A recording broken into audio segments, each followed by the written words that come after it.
है राम के वजूद पे हिंदोस्तां को नाज, अहले नज़र समझते हैं उसको इमाम हिंद। दोस्तों, अयोध्या में भगवान राम के मंदिर से सामने आई चोरी की घटना के बाद से दो चीजें सोशल मीडिया पर लगातार चलाई जा रही हैं। पहली ये कि कांग्रेसी वामपंथी कथित उदारवादी प्रभु श्री राम को इमाम हिंद बनाने पर तुले हैं, और दूसरी ये कि समाजवादी पार्टी, आम आदमी पार्टी और कांग्रेस में इस बात को लेकर कंपटीशन दिखाई दे रहा है कि ज्यादा सनातनी कौन सी पार्टी है। आइए इन दोनों प्रोपेगेंडा को जरा हिला डुला कर देखते हैं और समझते हैं कि इसके पीछे का असली एजेंडा क्या है। नमस्कार, स्वागत है आपका द पैम्फलेट पर। हम आगे बढ़े उससे पहले आप हमारे चैनल को सब्सक्राइब कर लें, बेल आइकन भी दबा दें और इस वीडियो को लाइक और शेयर जरूर करें। दोस्तों, ये वीडियो कमाल खान का है। कमाल खान लखनऊ के थे, एनडीटीवी के रिपोर्टर हुआ करते थे। पुराने वाले एनडीटीवी पर जैसा प्रोपेगेंडा चलता था वे भी उसी तरह की रिपोर्टिंग करते थे। कमाल खान अब इस दुनिया में नहीं है तो हम उनके ऊपर कोई टिप्पणी नहीं करेंगे, लेकिन इस वीडियो पर बात करना जरूरी है। जरूरी इसलिए है क्योंकि इसमें वे अल्लामा इकबाल के शेर को पढ़ते हुए भगवान राम को इमाम हिंद बता रहे हैं। कांग्रेस की प्रवक्ता सुप्रिया सनेत ने भी इस वीडियो को शेयर किया है। इससे पहले प्रेस कॉन्फ्रेंस में भी सुप्रिया सनेत प्रभु श्री राम के लिए इसी शब्द का इस्तेमाल कर चुकी हैं। भगवान राम को मर्यादा पुरुषोत्तम कहा गया, इमाम हिंद कहा गया है। दूसरे तमाम कथित लिबरल, वामपंथी भी कह रहे हैं, और कुछ खुद को राष्ट्रवादी कहने वाले लोग भी कभी कभी भगवान राम को इमाम हिंद कह देते हैं। मित्रों, इमाम इस्लाम में एक पद या फिर पदवी होती है। जो भी व्यक्ति इमाम होता है वो मुस्लिमों की नमाज करवाता है, मुस्लिमों के सामने मजहबी भाषण देता है और कई बार उनके विवादों का निपटारा भी करवाता है। कुल मिलाकर इमाम एक इस्लामिक पद है जो किसी व्यक्ति को दिया जाता है। लेकिन प्रभु श्री राम कोई व्यक्ति नहीं बल्कि भगवान है, तो उन्हें इस पद के साथ संबोधित नहीं किया जा सकता। दूसरी बात यह है कि जिस इकबाल ने उन्हें इमाम हिंद अपने शेर में कहा था वो खुद ही पाकिस्तान चला गया था। इकबाल टू नेशन थ्योरी का सबसे बड़ा समर्थक था। सिर्फ इतना नहीं, तराना मिल्ली भी इकबाल ने लिखा है, जिसमें दो पंक्तियां हैं, चीनो अरब हमारा, हिंदुस्तान हमारा, मुस्लिम है हम वतन है सारा जहां हमारा। इसका अर्थ यह है कि उसका उद्देश्य सांस्कृतिक तौर पर राम को अपनाने का कभी था ही नहीं, बल्कि शायद उसने अल तकिया के तहत या भगवान राम को इमाम हिंद बताया हो, या फिर कोई दूसरे सामाजिक राजनीतिक कारण या फिर स्वार्थ रहे हो।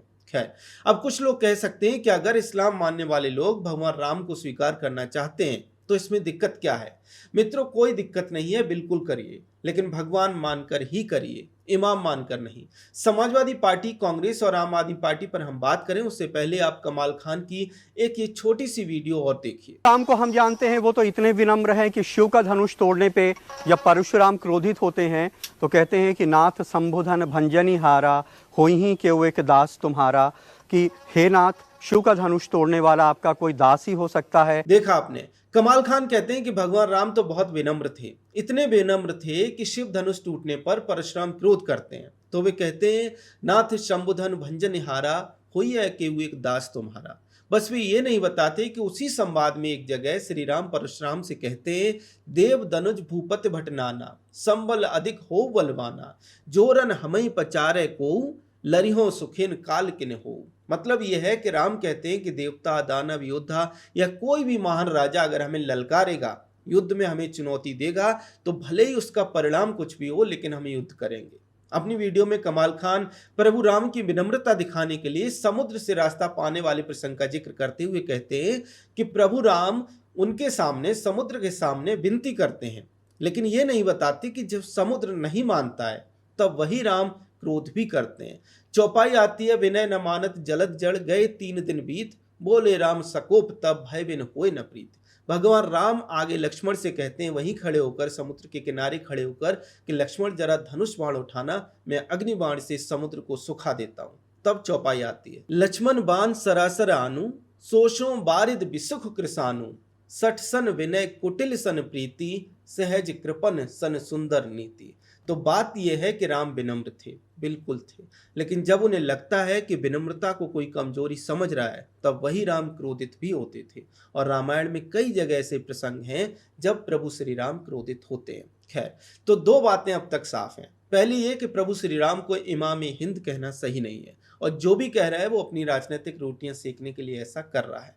वास्तव में उसकी आस्था राम में शायद ही हो। दूसरी ये कि भगवान राम मर्यादा पुरुषोत्तम राम थे, उनमें विनम्रता भी थी और आक्रामकता भी थी। अब समाजवादी पार्टी, कांग्रेस और आम आदमी पार्टी पर बात करते हैं। दोस्तों, जब से राम मंदिर में चोरी की घटना हुई है तब से इन तीनों दलों में मानो खुद को सबसे बड़ा सनातनी साबित करने की होड़ सी मची है। घटना सामने आने के बाद से अखिलेश यादव भी खुद को सनातनी बताने लगे, जो आज तक भगवान राम के मंदिर में दर्शन करने तक नहीं गए।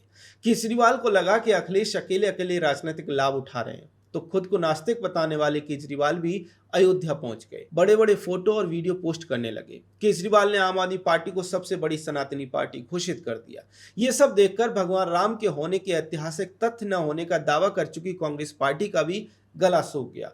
तो अजय राय भी अयोध्या में भगवान राम के दर्शन करने पहुंच गए। सुप्रिया श्रीनेत भगवान राम पर प्रेस कॉन्फ्रेंस करती हुई दिखाई देने लगी। लगातार ये कंपटीशन तीनों पार्टियों के बीच में जारी है। केजरीवाल बार बार प्रेस कॉन्फ्रेंस कर रहे हैं, खुद को सनातनी बता रहे हैं। वहीं राहुल गांधी के जन्मदिन पर उनके समर्थकों ने उनकी तस्वीर निकाल दी, तो अखिलेश यादव के जन्मदिन पर उनके समर्थकों ने भगवान श्री कृष्ण के रूप में उनकी तस्वीर निकाल दी। और अब आप इन ट्वीट्स को देखते जाइए। सोशल मीडिया पर कोऑर्डिनेटेड तरीके से राहुल गांधी का 2021 का वीडियो, जो कि जिसमें वो वैष्णो देवी जा रहे हैं, वो शेयर किया जा रहा है। इन ट्वीट्स का अगर आप टेक्स्ट पढ़ेंगे तो साफ पता चलेगा कि ये सभी हैंडल्स पर एक जैसा टेक्स्ट है। इसका अर्थ ये है कि राहुल गांधी के इस पुराने वीडियो को अब पुश करवाया जा रहा है। इसके थ्रू भी शायद यही दिखाने का प्रयास है कि देखो राहुल गांधी कितने बड़े सनातनी हैं। केजरीवाल तो अयोध्या तक ही गए हैं, राहुल गांधी तो वैष्णो देवी भी जा चुके हैं, वो भी बिना सुरक्षा के। कहने का अर्थ यह है कि तीनों दल जो राजनीतिक तौर पर सीधे सीधे राम विरोधी राजनीति करने के लिए जाने जाते हैं, मुस्लिम तुष्टीकरण के लिए जाने जाते हैं, कथित तौर पर ये सेकुलर राजनीति करते थे, वे अचानक से इस बात के लिए कंपटीशन करते दिखाई दे रहे हैं कि किसकी पार्टी सबसे ज्यादा सनातनी है। देश के मतदाता शायद इन नेताओं की तुलना गिरगिट से कर रहे होंगे कि जैसे गिरगिट रंग बदलता है वैसे ये दल अपने रंग बदल रहे हैं, या फिर हो सकता है कि बिना पैंदी वाले लोटे से भी कर रहे हों, क्योंकि केजरीवाल, अखिलेश, राहुल, इन सभी की राजनीति किस तरह की रही है, कैसे हिंदुत्व विरोधी, सनातन विरोधी और विशेष तौर पर राम और राम मंदिर विरोधी रही है, वही दल अब सनातनी बने घूम रहे हैं। मजे की बात यह भी है कि इस पूरे प्रोपेगेंडा में ये दल भी कमाल खान की तरह आधी बात कहते हैं। जैसे कमाल खान ने इसके समर्थन में तो चौपाई पढ़ दी थी कि राम विनम्र थे, लेकिन इसके समर्थन में नहीं पड़ी कि वे जरूरत पड़ने पर आक्रामक भी थे। उसी तरह से ये लोग सनातनी चोला ओढ़े तो घूम रहे हैं, लेकिन ये नहीं बताते कि काशी में ज्ञानवापी को लेकर और मथुरा में श्री कृष्ण जन्मभूमि को लेकर वे क्या सोचते हैं। खैर, देखना यह होगा कि कितने दिन तक ये चोला ओढ़कर रहते हैं, क्योंकि ये बात तय है कि ये लंबे समय तक राम की इस विचारधारा पर नहीं टिक सकते, ना ही चल सकते, क्योंकि इन्हें अपने मुस्लिम तुष्टीकरण का भी ध्यान रखना है, मुस्लिम वोट बैंक को भी बचाना है। खैर, इस समय केजरीवाल, कांग्रेस और अखिलेश यादव में खुद को बड़ा सनातनी साबित करने की कंपटीशन होती दिखाई दे रही है। इसको लेकर आपका क्या कहना है, कमेंट सेक्शन में हमें जरूर बताएं। अगर आपको हमारा कंटेंट पसंद आता है तो हमारे चैनल को सब्सक्राइब भी कर लें। जय हिंद।